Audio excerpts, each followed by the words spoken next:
Chicago's very own Karceno. What's up, bro? What's good? Been waiting months to do this one, dog. Waiting months in Tampa. I know. I figured you did. So tell me, how'd you get the name Karceno? It's a short story. A friend of mine was trying to avoid this girl. This one girl came to his house to see him when normally guys don't like girls showing up at their house when they not ready to see her. So I didn't know. Me and my buddies all around, and everybody, she's asking people's names, and we're like, everybody's giving her a fake name. I was ready to tell her my name. We ain't have a reason not to tell her. So before I could say Kevin, and I hear everybody giving fake names, and I'm like, oh man, I got to think of a fake name. So the only name could pop in my head was my buddy named Marcino. So I was finna say Kevin, and it came out Karceno. And then from that day on, my buddy Smooth Walker, every time he see me, Karceno, what's up? Karceno. So it just stuck, and it just, next thing you know, it's a name. People on there be, I know Cino from way back when, and that's what people. I don't know no Cino. I'll be like, I didn't go by the name Karceno. But now it's like a household name. People think I was Karceno 30 years ago or something. Yeah, man. So how long that nickname has been with you? Like since high school, college? Nah, this has been I'll say this is about within the last 18 years this happened. This was probably like early 2003, around that time. So Karceno came into born 2003. Then YouTube was 2005, and then there we go. So okay. So how did you get started with the whole YouTube thing? Actually, I signed up when YouTube first got started. Before they even signed with Google, when they were first out, you can only do 5-minute videos. I had an account, and we were going to. It was Floyd Mayweather versus Zab Judah.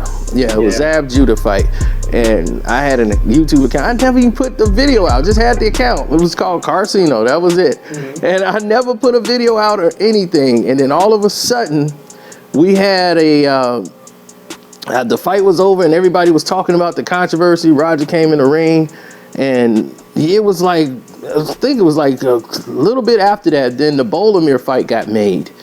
And that's when I put the video up, because I was at the Bolomir fight. I was hanging with Floyd and Nate, and shout outs Nate the Snake Jones.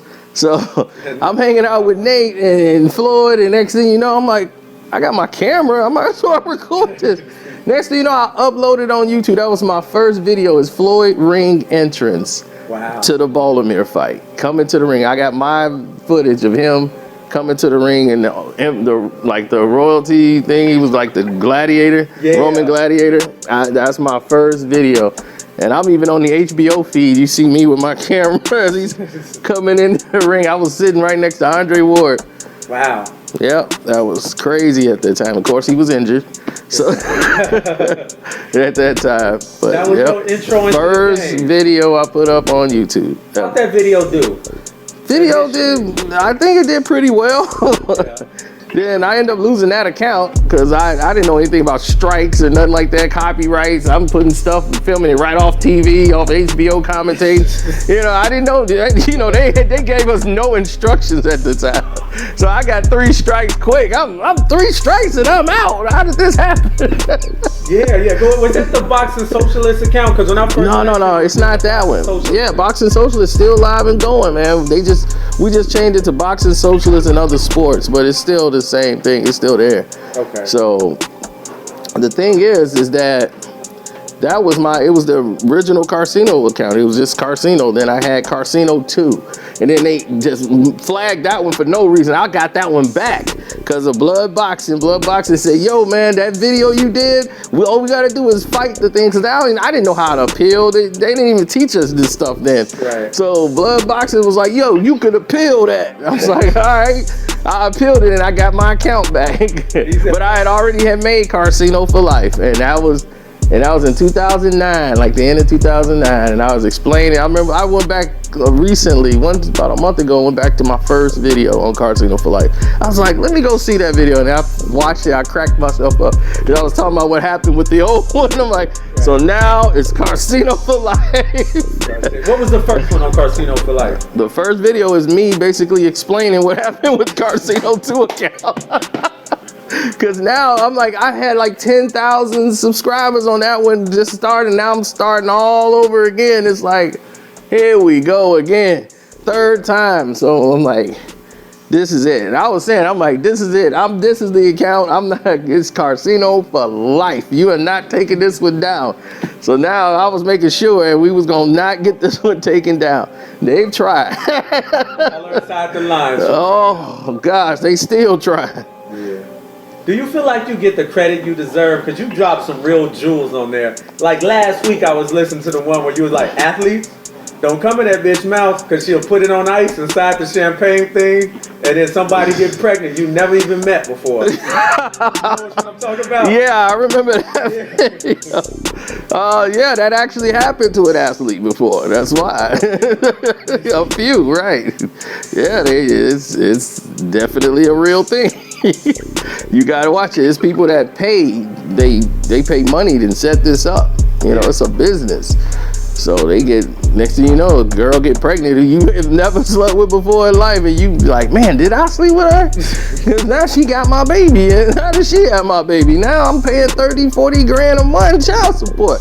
And then that person who set it up, they get a percent, they get their kickback, and man, these kids, they using them as a business tool, man, it's high finance. So it's not even, from what it sounds like, it's not even a business anymore, it's an industry.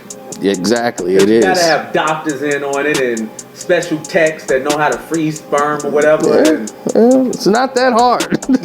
You can go to a college lab and do that stuff. Man. Yeah, it's a dirty game out here. And you heard stories of guys specifically getting targeted and that happened. Yes. Specifically, it's been happening since like actually the 90s. The 90s is actually was happening during the 90s. What's another trap people have to look out for? Because I always thought what Jeff Epstein was charged for was a honey trap. Hey, yeah, come kick it with me on my island. I got some girls. And then he videotaping these guys with all these youngsters and all this. What's another trap that young black athletes have to look out for, or entertainers? Oh, well, you got to look out for the friend that gets you and caught in situations who are really not your friend. What they do is they set you up and take you out to a party and invite girls over, and then they'll put you in a hotel room with the girl, and they'll set all of it up, and then the girl will ask for a certain amount of money. And then if you don't pay it, she starts like, I'm gonna go out and start screaming rape and this and that, or you sexually assaulted me. So the guy's like, hey, don't commit, a fuss or anything.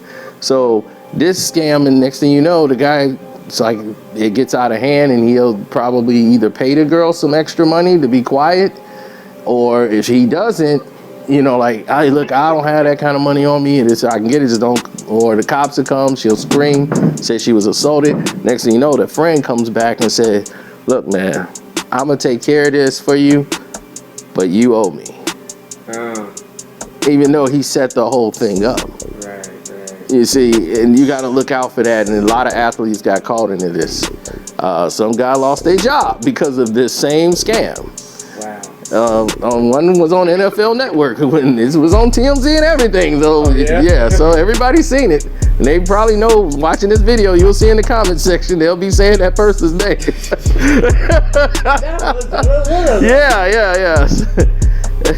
It's funny because they got a video of the person in the police station, like he's like going over it on the camera. That he's like, I might lose my job. And I don't want to laugh, but it's funny because it happened. He lost his job. When that reality hit, though, it hit. Yeah, it's terrible. That kind of sounded to me like the Pac setup a little bit. No, because the thing was they weren't out to set him up. And like that wasn't the plan. It just from what we heard, we got to put that out there. It just went in that direction. Things just happened, and it went a little too far, and And Pac didn't have nothing to do with it. That's the thing. He didn't have anything to do with it, and that chick knew it, and she was in it for the fact that she was rejected. And she thought she was someone special, and you get that too, the scorned woman. You know, when a woman feel like, I'm special, I'm next to him, and then he treats you like, you know, like you're not important to him. Now, you know what? I'm gonna say you attacked me, and you set these guys up to do what they did with me. And it's like, you came in when I met you through them, so you already knew them. You know, so it's a situation that I hope nobody gets involved in. That's why I don't like to be in a group, like with a whole room with a bunch of guys with girls and everybody messing around. I can't do all that. I knew that. Straight out. Too many traps. I don't want to be in no situation like that. That's why they got camera phones. I'm recording everything. We walked in together smiling, holding hands. I ain't getting caught in no traps. See, but it sounds to me like that's the point, that's the level it's gotten to now, where you have to have a camera on you 24 hours a day to stay out of a cell. You have to. It's that crazy now. Women, the court systems now, the way they're set up, they're designed to be more favorable to the females, and they are taking advantage of a system that was meant to protect them. Now they're taking advantage of it and using it as meal tickets. So kids are being used, and we just saw that with the DeMarcus Cousins situation, you know. It's out of control, and I feel bad for him because I'm like, I know this guy is taking care of his son. You know, it's like, now what are you gonna do? Cost this man his job? Now, how's that gonna help you when he was paying you? You cost him his job. Now you can't get that kind of money no more. Now guess what? You gotta provide. Yeah. So sometimes I don't think women think things through. She see he's getting married to somebody else. She don't have the ring, you know, and she got the kid, but she don't have the ring. Now she's scorned. Now she don't want the son to go to his father's wedding. It's like petty stuff just to try to pick at him. It's like, women you gotta advance. You know, it's time to, you know, we'll treat you like queens when you start realizing we're kings. Facts. What do you think about the whole Me Too movement? Well, the Me Too movement is another thing that was meant, and it was designed to help, but now it's being used as a hindrance. And comedians, it affects the most, I believe. Oh, it's been knocking down. Because comedians, and you probably have seen it on the tour, people got to rearrange jokes, everything. Everybody's super sensitive. Very sensitive. I wish they had some water.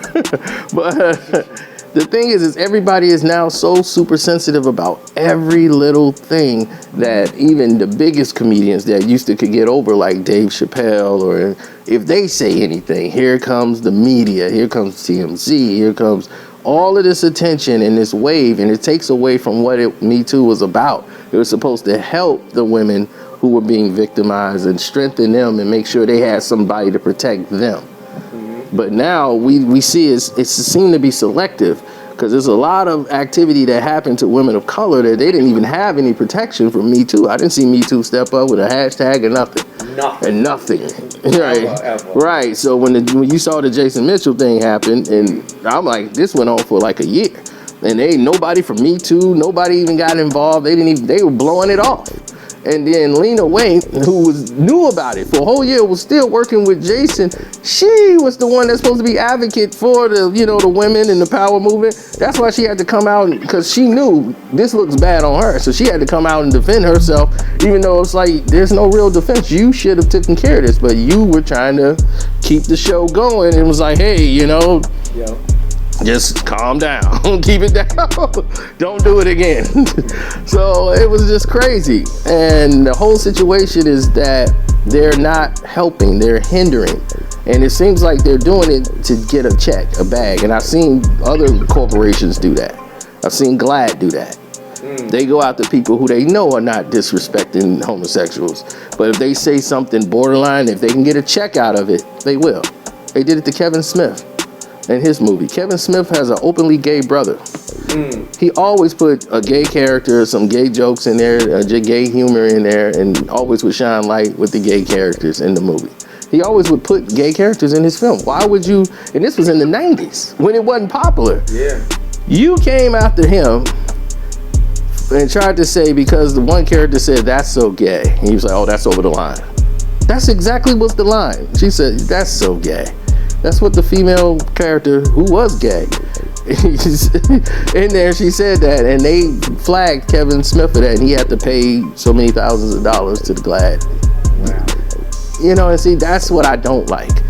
If you're an organization, stand by the principles. Mm-hmm. Go after those who are really discriminating against you. Mm-hmm. Don't try to look for a way to say, okay, let me get some money out of this situation from people who you know don't have that interest in there. They didn't even investigate to find out that Kevin Smith has an openly gay brother. There's no secret he's out gay. Mm-hmm. So he's like, my brother's secret. It's no secret he's out, he's gay.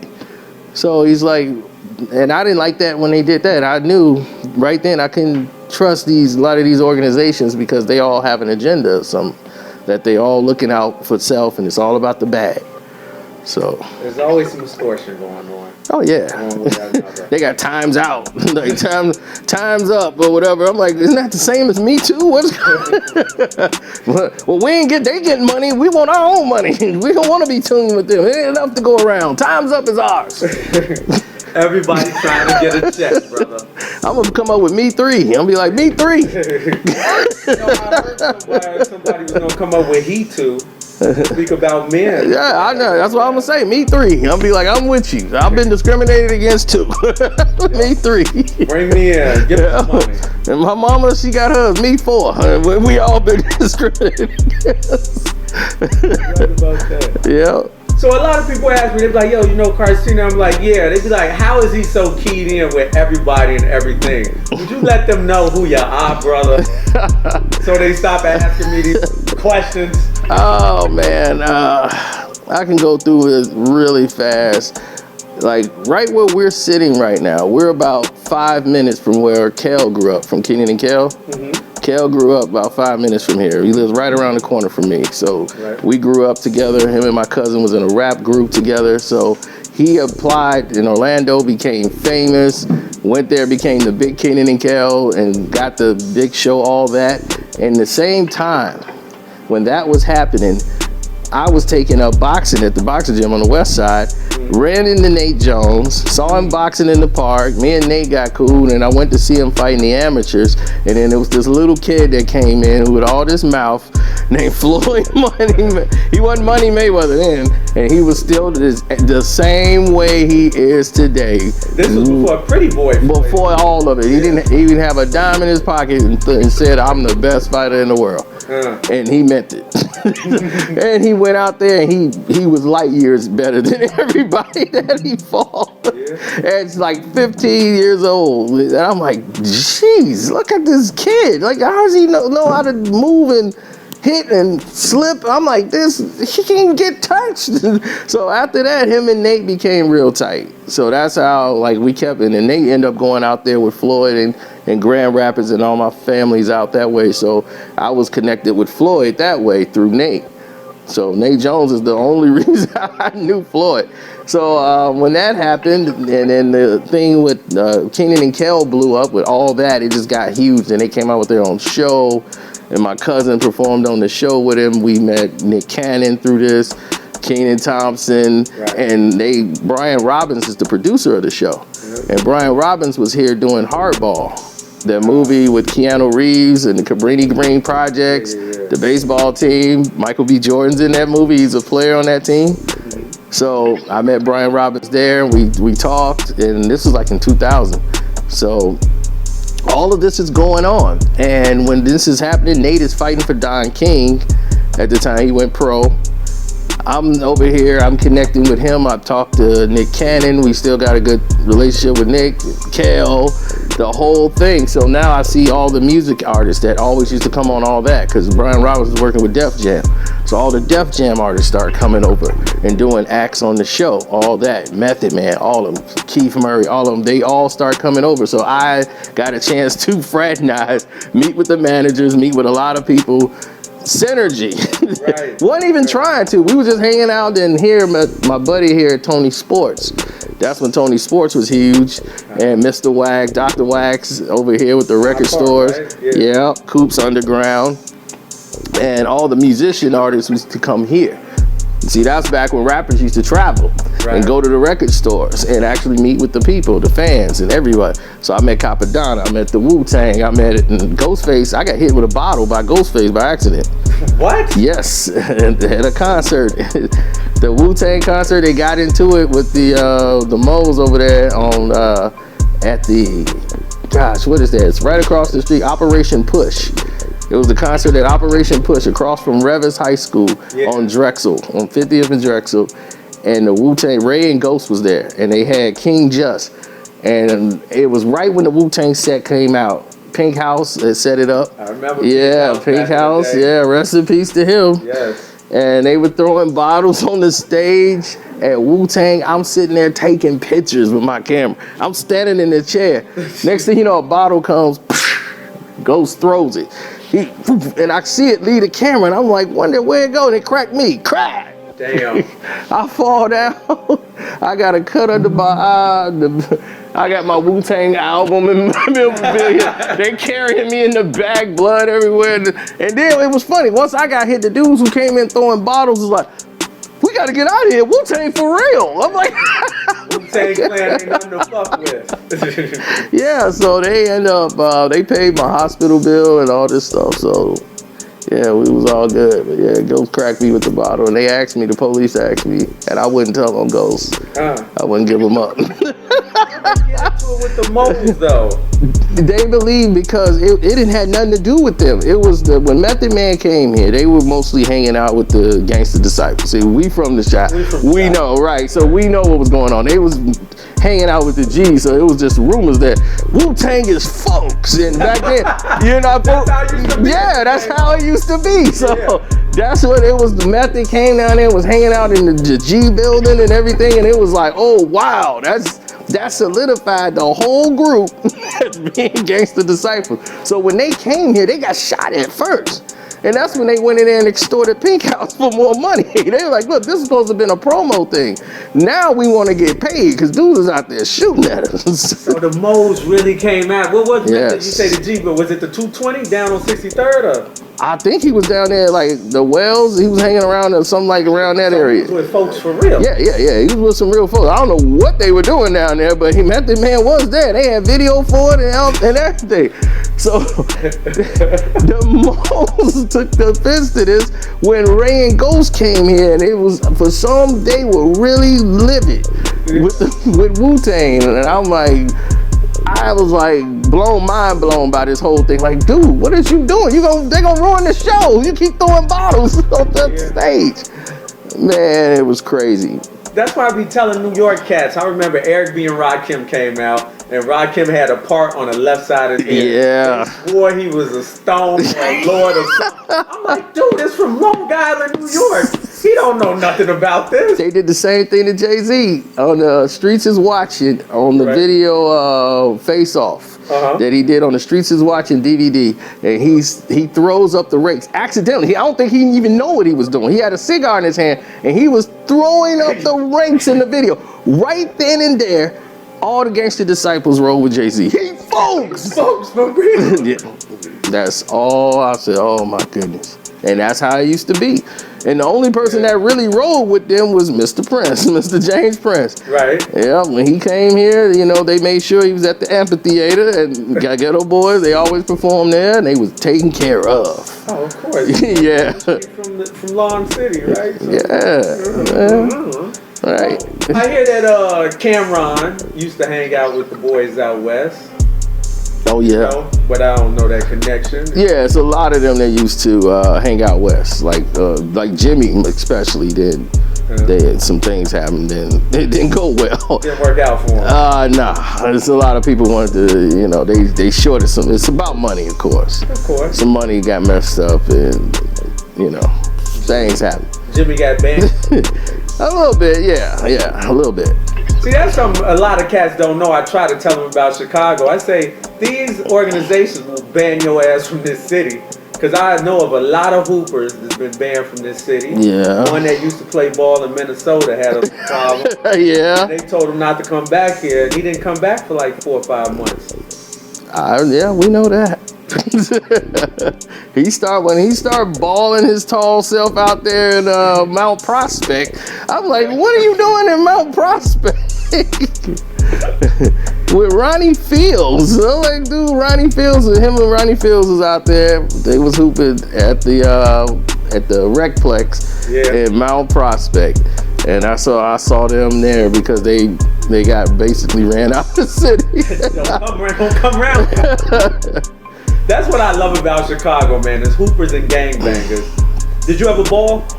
I balled, and I was, in my opinion, I didn't start balling until when I played football. Football was natural for me, so I didn't even care about basketball. That was the thing. I didn't even play till 8th grade. I went to Saginaw, Michigan. My cousins were like the best basketball players in the city of Saginaw. Wow. All 3 of them. My cousins, like, they all like 6 foot tall. So it was like Antoine, my cousin Dante, and Nikki. All 3 of them are like the best in Michigan, the Davis boys. So when I came down there, it was like, look, you gonna play ball with us, but we can't lose. We don't lose. So they was like, you gotta teach us how to play. So my cousin Dante, he told me, he was practicing, teaching me. He was like, look, just work on this shot here. He was teaching me how to shoot and the floor of the game. And I knew the game. That's the thing. I just didn't really play it. And man, I picked up on that game, played it all summer, and I started hitting the corner shot, and I just stayed with what I knew. But defensively, I was so sharp. I knew everything, where to go, where the ball is. And they was like, man, defense just come natural to you. I'm like, I know exactly what the whole thing is, what this guy's gonna do. He's never gonna pass the ball. So if he gets it, I know he going right. I was like, I just keep like, okay, force him this way, and when he get ready to shoot, because he's not gonna pass it, he never passed. I was able to figure out all the players, what they do, and how to play the game. I was like, oh, this is too easy. I was like, this is too easy. I love this pickup game. This is, I'm like, I get everybody characteristics. I can just play them all. So if I can't even score a basket, I at least can stop them from scoring. Hey, that's half the battle. Yeah, so that I came back to Chicago and went to the basketball courts and lit everybody up. And from that point on, it was like, dude, you got to play for the team. And I saw our basketball team and said, no, thank you. We have no coaching. I'm so competitive. I want to win all the time. So that's not for me. I know I'm not going to kill myself to play for a bunch of people that we had sky blue and white as our school colors. So what school? Harlan. Oh, okay. Right. Yeah, so we was a Falcon. So when next thing you know, they got the sky blue and white on. So they were like, hey, sky blue and white. Everybody want to look good, wear their basketball jersey in the lunchroom. But when it's time to play, coach, my knee. I'm like, oh, no, I can't, nah. Oh, they ain't want to run at all. They didn't want to run. They did what they did. Being from Chi, it's a baller city. Who are some of the coldest ballers, in your opinion, that came from Chi? Well, you have, man, so many. You had Terry Cummins. You got Eddie Chambers, Mark Aguirre. Even Lee Cummins never went pro. He was there. Oh, man. Just off the top of my head, I know I'm forgetting somebody, but ball player to ever breathe and touch a basketball, to ever play the game, is from the west side of Chicago, who goes by the name Isaiah Lord Thomas III.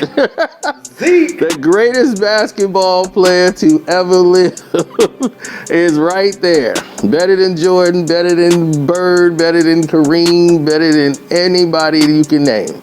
Nobody was better than Zeke. The greatest player ever. Won at every level. You remember when Jordan and him had that little beef and he got him kicked off the Olympics? Oh, yeah. That was kind of foul. Of course, and that was the first time people saw Michael Jordan for what he really was. I'm from Chicago, and I'm telling people about Michael Jordan ain't nothing. I was a Detroit Piston fan, bad boys, all the way through. Stick with the hometown baller. Yeah, that's right. I'm sticking with Zeke. Zeke went to Detroit, I'm going to Detroit. Let's get down to this, because I tell cats this all the time. Chicago would not have won those 6 titles without Scotty here. Without Scotty. Come on now. I'm trying to think. Defensively, yeah, but they kind of won in spite of Scottie. Scottie was always hurt in the finals. The whole Utah finals, he was hurt. He was hurt in the Phoenix finals. Every time the finals, Scottie Pippen is hurt. They win in spite of him.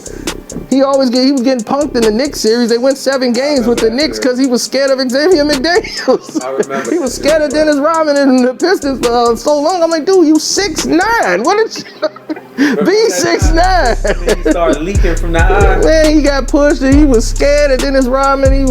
They started with me. He going to the referee crying. Then he had a headache. I can't play today. I got a migraine. I couldn't answer the bell. I'm like, oh. They won in spite of him. They won because of Mike. That's just all to it. No triangle, none of that crap. You think Mike would have won without Scottie, though? Well, of course he would have won without Scottie. Mike, look what he won with Will Perdue and Judd Bushler and John Paxson. Pax did good. You know, he hit that open shot, but there was a reason he was open. That's facts. But do you feel like Scottie's underrated? No, he's overrated. He's grossly overrated. Grossly overrated. They put him in the top 50 players. He's in the Hall of Fame. This guy he didn't even average 20 points. He didn't even average 20 points. He didn't even average 20 points for his career. Scottie Pippen has never been that guy, except for when Mike was out. He had that 1 year where he dominated. Then the next year, they were finna miss the playoffs. Jordan had to come back to make sure they make the playoffs. I remember that. So Scottie is not who people think he is. He's a role player. And they trying to make him a franchise player. So the Houston Rockets paid him that money to come play with Barkley. They were like, okay, we paid him that money. They paid him $30 million. He came there and sucked it up. And then they got rid of him right after that year. Yeah, he had a hard year down there. Yeah, because Barkley couldn't believe. They was like, yeah, what's wrong with you, man? You can't play? Where's Scottie Pippen at? The one that was in the dream team. Where's he at? Scottie was a good defender. Yeah. I give him that, and to be his size, he worked on his ball handling. So him being able to handle the ball was a key factor because he had long arms, man. So he was a good complementary player, but there was a reason why he was there to be that guy to step up and do the role, because everybody's worried about Mike. Nobody's worried about you. But let's be fair though. Remember that playoffs when Hugh Hollins called that foul on him? Bulls would have won the finals that year if they didn't. They wouldn't have won the finals. They would have went. They would have went to the. They would have beat the Knicks. That's the year he dunked them. They would have beat the Knicks, but they would have probably lost to Indiana. They wouldn't have made it. That was the second round, so they would have lost in the next round. I think it was Indiana. I think they played the Pacers next. Yeah, I think it was the Indiana Pacers. Let's see, New York. Did they play the Pacers, or that was to go to? Yeah, I think it was the Pacers to go to the finals. It was the Knicks and Pacers to see who go to the NBA finals that year. It was in '94. So yeah, it'd be the Knicks and Pacers to see who was gonna play the Rockets. How did Scottie used to do against against Reggie Miller?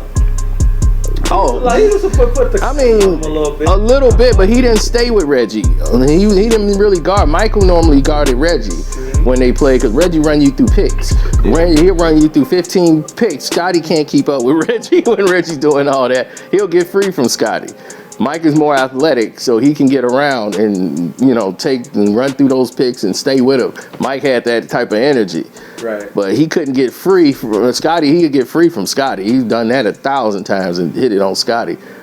Who would be your top 10 all time? Greatest players of all time? Yes, greatest hoopers all time. Top 10. Isaiah Lord Thomas III, Oscar Robertson, Larry Bird. Are we going in order? Yeah, this is my order. That's 3. That's like my top 3 there. Then I would probably say Bill Russell was got to be high, and I ranked him that high, even though they had short what he was around to do. Got to put him up there. Mike would probably be 5th. Michael Jordan would be 5th. Then Kobe. Then Magic. I put Magic up there, then Wilt, then Kareem. And from there, it can. Man, you got a lot of people after that. What about your man LeBron James? Who? Your man LeBron James. On what list? He's probably like 25,338 on the list. LeBron James. Oh my goodness. What's up with you and LeBron? What is up with you? Oh my goodness, dude. I rooted for this kid when he was coming out of high school. Right. I rooted for him. I wanted him to do well. Everybody said he was gonna flop. They was like, man, when all these high school guys, they flop. They come in the league, they flop. They were thinking about Eddie Curry, everybody else that's coming in the league. They was like, see, they come out of high school, they ain't ready. He gonna sit on the bench for 2 years. Why they get him out of high school? He should just go to college. So I was like, no, he could play the game because he could pass really well. I was like, for a high school player, he could pass and run the point. I thought he was gonna put him at point guard. To be that tall, I thought he could play. I'm like, well, he could play the point until he got in the game because he could pass. Coming out of high school to be able to pass the way he could, I was like, man, he'll be all right. Just give him some time. So when he came out and he was doing all right for himself to handle that kind of pressure they put on him, all the marketing and stuff, he handled it well. I was like, man, for a kid, he handled this well. To be 18 years old to handle all this, the NBA made sure he was in Cleveland, so he'd be right at home, so he won't feel uncomfortable. They put the Pampers right on him, powdered him up and everything. Put the diaper right on him. He got the elastic bands around him. They made sure they gonna take care of him. They cash cow was gonna be protected. So they diapered him up, pampered him. Next thing you know, the years go by. I'm not seeing any real progression in LeBron James's game, and I'm like, man, he needs to work on his game. I'm watching how the Spurs beat him in the finals, and that 1 year that they beat Detroit, everybody think I'm mad because they beat Detroit because LeBron went off on the Pistons and cost the Pistons the chance to go to the finals when he had that game where he was just flukily hot. I'm like, no, they set that up because they threw my man out the game, ejected him, and so therefore, here we go. They threw McDice out of the game for no reason. I'm like, why would you eject McDice? He's not even a guy that get technical fouls. Oh, he's playing LeBron really well. Okay. Next thing you know, LeBron goes off, scores 40-some points. They go to the finals. Spurs just easily beat him because he didn't understand. He couldn't read defenses, and I saw that. And I'm like, wow, this guy's been in the league like 3-4 years. He can't read the defense. And that's how they lost to Dallas. Dallas took advantage of him. And I noticed in LeBron's entire career, he's never guarded the best players on the court. Never. Not even early in his career. Wouldn't guard him. He would always guard the weakest player in the league. When they played in the finals against Dallas, he's guarding Jason Kidd, who's 40. I'm like, Jason Kidd is 40. Matrix is killing you on the other end. He's guarding you. Sean Marion is guarding you. Oh, yeah. Chicago. All right. That's right. Yeah. That's another one. Another Chicago. That's right. Keeping this shit. So where did it all go wrong, though, man? That's where it went wrong. He won his first championship. He did the thing. I'm going over there with the South Beach. I didn't even care. I'm like, fine, let him go. He got the right. I was still with him. Once they won the championship, I'm like, all right, he finally got one. Cool. He won 2. No problem. He goes and makes a video. Yeah, I know that stank, don't it? We got 2 of them. I'm like, and he's bragging like it was him, and he's so great. Like, his attitude changed. Once they won the second championship, his ego got even bigger. And it was just all the things that, I'm like, I was going to let you slide. Of all the stuff that you really haven't gotten better. You haven't. I'm like, you just been getting by with your athleticism. They start to change the rules for you because you can't get by anybody anymore. I'm like, all you do is offensive foul people now and take 5 steps to the basket. I'm like, that's not cool. You don't even run plays. Everybody know in the NBA, they's like, well, he don't really play really good off the ball. He can't play off the ball. That means you can't play basketball. You're not running his plays. You're not running the sets if you're not playing off the ball. So they try to do nice because they try to pamper him on it. Like, well, he's not a really good off the ball player. Yeah. He don't play off the ball. Whatever the play is, he blows it up immediately. He gets the ball and runs out to the half court line, gets a running start, and comes back in. I'm like, why is he leaving the paint? he had a wide open shot. He'd get the ball here, dribble it all the way out to the top of the key. They did get a running start. Like, here comes the freight train, and they brag like on TNT like this is a good thing. Here comes the freight train. You can't do nothing about that. I'm like, that's why it's called offensive foul. If you stand in front of somebody and the guy run you over, it's called a charge. Then you can do something about it. Everything they taught you about basketball goes out the window when you playing him. Don't lower the shoulder. That's exactly what he gonna do. He gonna lower the shoulder. He be almost halfway over driving Steph Curry into the ground. He play a 4 out. That's the only play he runs on offense, a 4 out. 4 guys on the corner, 1 guy there, or he'll call a high pick and roll. Guy come over and get a pick so he can get a little point guard on him. Okay, that's good. I can get by him. I'll be like, and he was like, I'm the GOAT now. I think I'm up there with Jordan. I'm be like, where? In what? Checkers? Chess? Video game? Madden? NBA 2K? What? Definitely not basketball. Oh, has he ever responded to any of this? LeBron responds in a way that's silent. He's very aware of me. Yeah. His team, they're very aware of me. They're aware. I just know that. I'll tell you that much now. They're aware. Still got your season tickets to the Lakers? They didn't take the season tickets, did they? I won't. I can't even get in the parking lot. Damn. Oh, wait. So you can't get in the? It's not. I'm about to say the Forum. What is it called where they play? Oh, the Staples. The Staples. No. They let you in the Staples Center. I wouldn't even want to be there if he playing. I'm definitely rooting for the other team. They like, what's your favorite team now? Anybody playing against LeBron. Damn. Anybody against him. Okay, let's say this. Is he top 50 in your opinion? No, he's not. And that's top 100. Not even top 100. I cannot put him over anybody. Patrick Ewing. You can name a whole the 1980s rosters, 1990s rosters. He's Sean Kemp. That is exactly who LeBron is. He's Sean Kemp with a better passing. That's it. And he's The only thing that he really has done is worked on a set shot for threes, because the game evolved more to 3-point shooting, and he never had a post game. He never even took time to learn that. So they removed the post guy out. There's no more power forwards no more. I'm like, what happened to the power forwards? Well, LeBron don't have a post game, so we don't need him anymore. All right, so LeBron, Karl Malone. Karl Malone is way better than LeBron. Karl Malone can run plays and sets. He was the pick master. Right. And he will score 34 points, 40. So the mailman delivered. Yeah. Mailman and say, you know what? Hey, man, what you doing next year? You coming on my team. What about you? You coming on my team. How about you? Yeah, we gonna all get on one team. He took advantage of the rules and made it bad, and it's going to end up worse for the NBA when they go back to the negotiation tables, because the owners, they are sick of it. And I told people this is going to happen.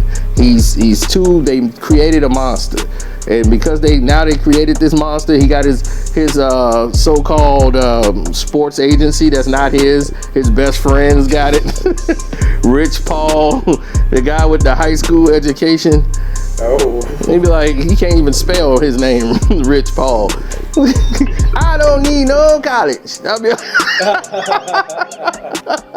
this is against me. I'll be like, wait a minute, what's your name? My name Rich. R-I-T-C-H.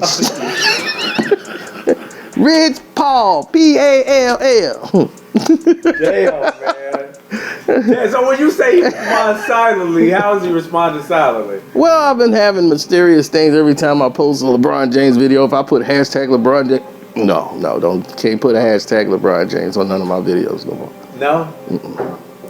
Don't turn out well for me. Are they being taken down? Oh no, it's worse than being taken down. It don't move.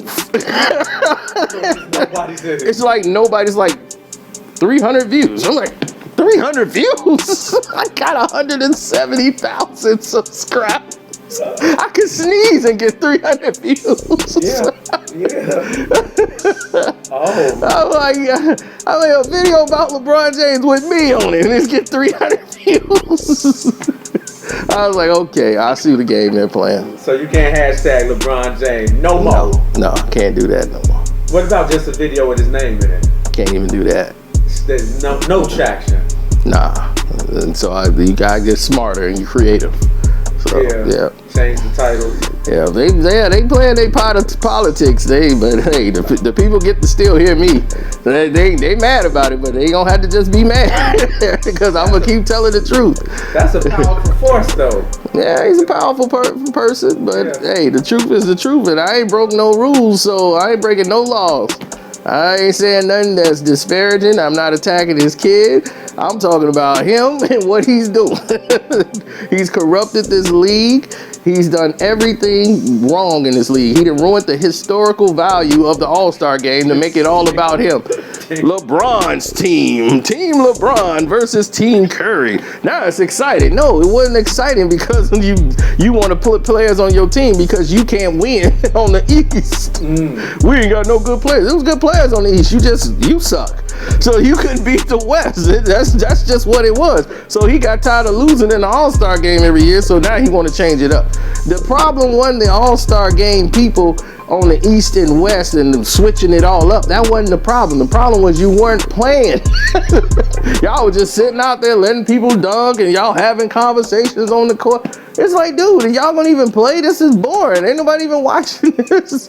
Y'all, that's what the problem was. And they trying to make it look like this new format. I'm like, okay, it's still not the best players versus the best because you're still taking like 14 players from the East and 14 players from the West. So you still got the same thing. You just mixing them all up. So you're not even taking, we're gonna just take the first 28 best players, the 28 best players in the league, no matter East or West. That's the way it should have been done if you're going to do it. But if you're going to take 14 from the East and 14 on the West, you might as well make East and West. You just made it just stupid, the whole process. All of it was just an attention grab, and now this year it sucked again. And everybody's like, yeah, well, I'm like, because it's about him, Team LeBron. Now we do a live draft and we get to pick the player. That's going to be exciting. And, Adam Silver, he just do whatever LeBron say. He don't know nothing about basketball. David Stern, he was a basketball guy. Yeah. This is a businessman, That's Adam Silver slipper there. That's all he cares about, getting his nails manicured and doing some business. Whatever LeBron say, be like, whatever, Bron, just do what you want. So. I gotta be real though. I only watch playoff season now. And you smart. Like 2000, I've only been watching playoffs. And you know why? Because LeBron has got you like that. He's ruined the league. So because he has corrupted it, look at it. Everywhere he goes, he's caused confusion, and it's nothing but chaos everywhere he goes. So this ain't me. It's definitely him. He just backs up everything I say about him. I'm like, watch, players get better with him? No, they don't. I'm like, Kevin Love has never had a mental breakdown in his life until he played with LeBron. He had the coach in the hospital. Ty Lue almost had a heart attack. I'm like, you won a championship. You got the general manager that's like, I won a championship with LeBron. That was the worst time of my life. I'm like, what? I'm like, that's the general manager talking. Don't nobody like this guy. And I'm like, look, nobody likes him. That's not me. That's them. I didn't tell them to go out there and do these interviews. So it's safe to say you do not own a LeBron James jersey. Oh no. If I do, it'd be just to beat it up with a stick. Any Jordan jerseys? No Jordan. Isaiah Thomas. Pippen, no. Gosh, I wouldn't even use that to wipe my car down with. I didn't even know they made them still. They still make a Scottie Pippen jersey? I can't believe he got a statue. I'm like, what do they do that for? That's the Bulls. That's what they do. God damn, no pun, no holds barred right here with Karceno. Absolutely. Tell us how you really feel. All the way. So let's talk some boxing. What do you think about, let's say, the Charlo? Oh, God. The Charlo twins, man, they were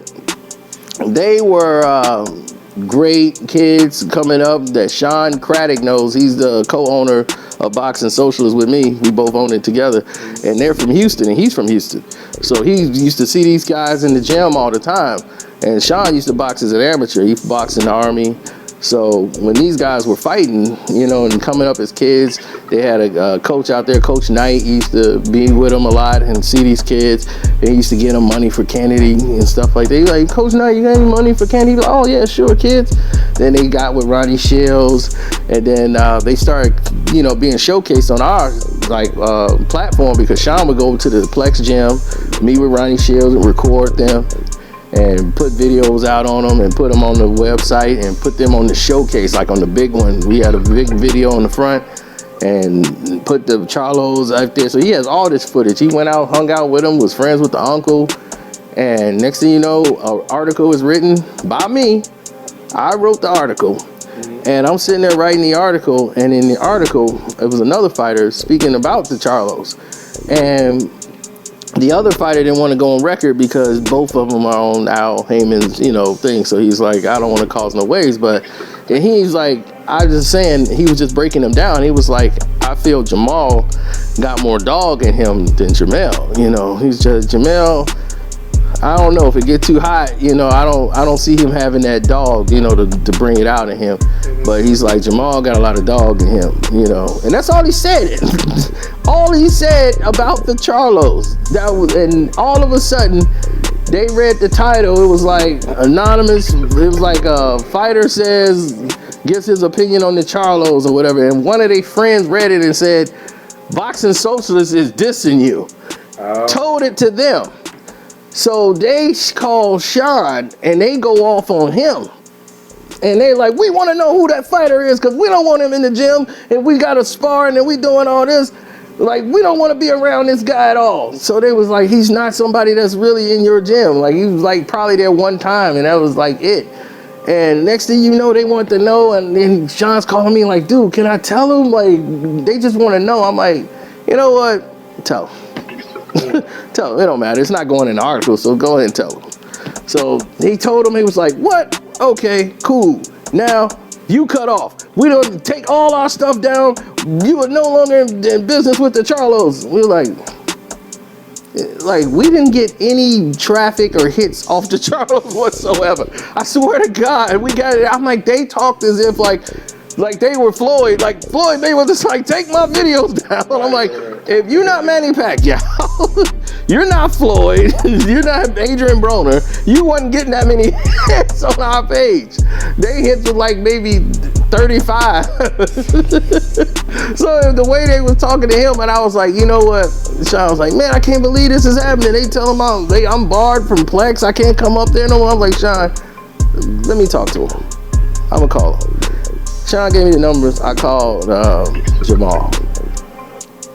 Because I said, who's making the fuss? He's like, it's really Jamal.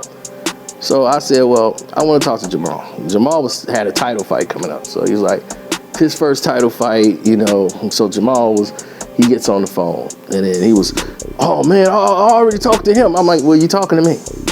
I'm the one that wrote it. So you got a problem with me? Did you even read it? No, you didn't even read it. And I was like, I took it down because of all the controversy, but I should have kept it up just so you could read it, because we actually defended them from the statement that was made and showed proof that he did have a lot of heart, Jamel and everything else. We like, why would we dump on the Charlos? We had no reason to. So it was like, dude, we were cool with you, so why would we turn on you? It's like, it's not gonna do anything for us to turn on y'all. So I'm trying to explain that to him, and his attitude was just so, you know, just like he was. See, now everybody know. Back then, this happened like many years ago. We're talking like 2013, around that time, 2013, 2014, this happened. So nobody knew them like that then. We knew how their behavior was and how their attitude was, mainly because of this situation. And then his attitude with me, and I'm from Chicago, you know, I just only so much of this I'm gonna be able to take. So then when I start talking to Jamal, like, okay, all right, what you want to do about it? Like, okay, it's done. Like, the thing is taken down. I already told him. I talked to Sean, because he knows Sean's a nice guy. Right. You know, Sean's a preacher at church. He's a nice guy. You will never hear a bad word from Sean, probably ever. You know, and the thing is, they feel like, oh yeah, Sean, you know, I could talk to Sean and be intimidating him. He's just gonna back down. when they had somebody stand back up to him, they ain't want nothing like that. He ain't want to talk no more. He was just like, lose my number, man. Just lose my number. He ain't want that conversation to go no more. He knew right then and there. I'm like, I have no reason to ever talk to you again. So I hung up and I called Jamel. And Jamel was like, man, my brother, it's not me. Once I explained it to him, he's more reasonable. And he was like, I'm just doing it because my brother reacts this way whenever, because it's been like a known thing, and it's like a pet peeve to them that he's looked at as the tough one, and Mel is looked at as soft.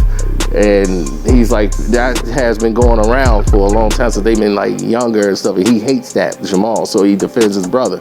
And I get that. And I'm like, see, Jamel, he speaks sensibly. So we and him didn't have a problem at all. We got it cleared up. It was no problems. He's like, man, we're all good here. There's no problems, nothing. We're good. I'm like, all right, cool. It was all good.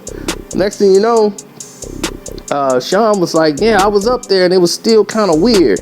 And he was like, and Jamee's like, Mel did come over, and speak to me and stuff. But when Jamal was around, he wouldn't talk. So I was like, yeah. Then we heard things that they were saying, like Jamel is the type that he talks behind your back.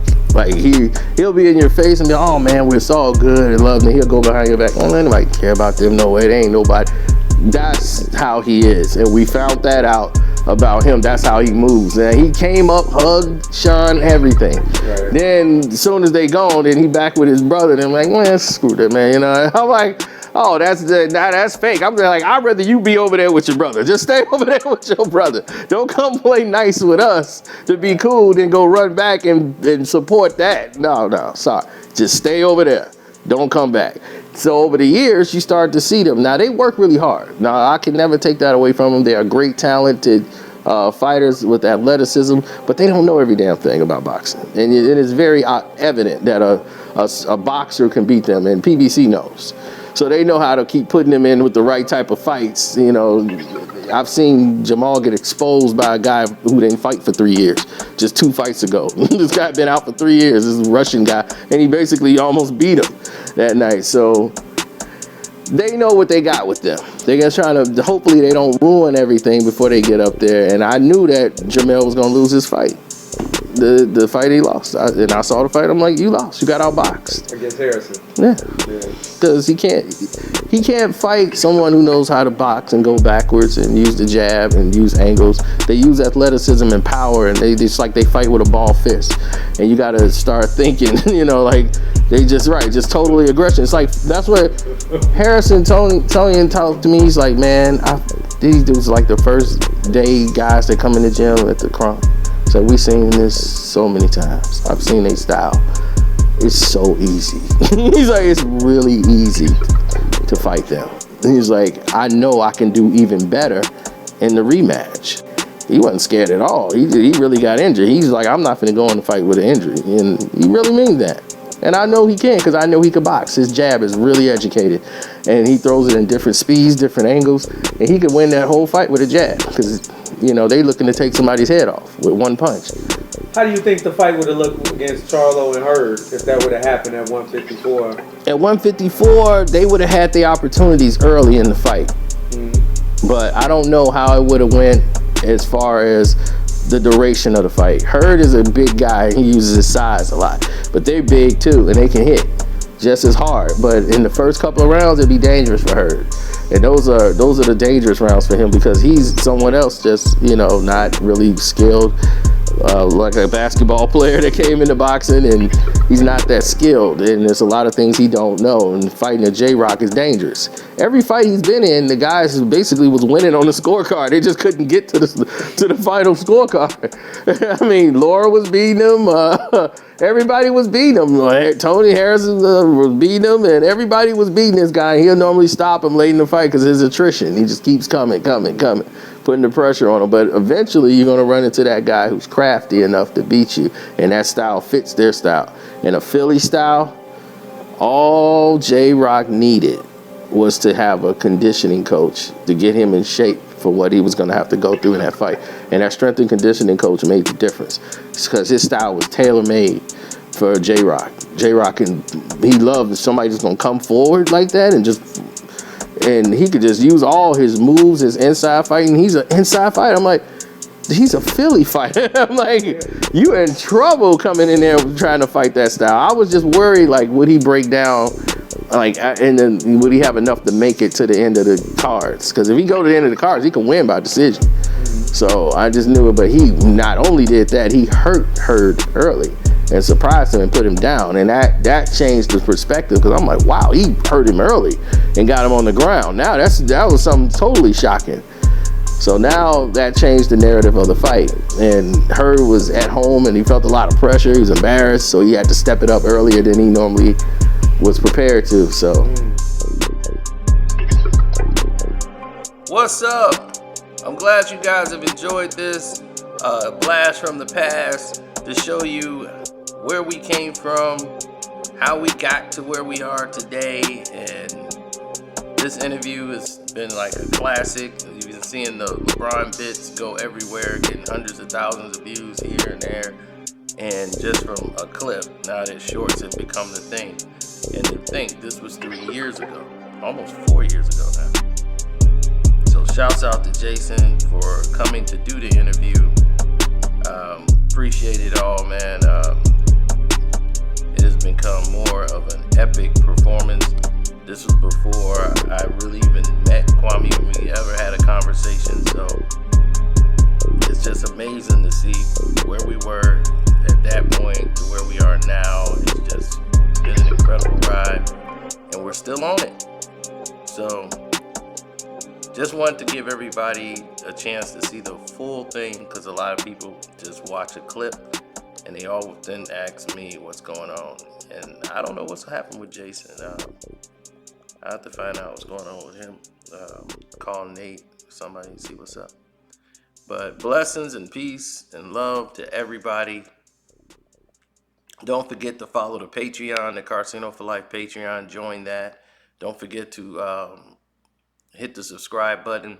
My Cash App is Karceno, Karceno. Well, everything's in the banner. You just do what the banner says. Like, share, subscribe. Very simple. So I'm out. Thank you for your time. Hopefully you liked the interview. Tell me what you liked about the interview. Tell me if you didn't like the interview. Just leave a comment. All right. Peace.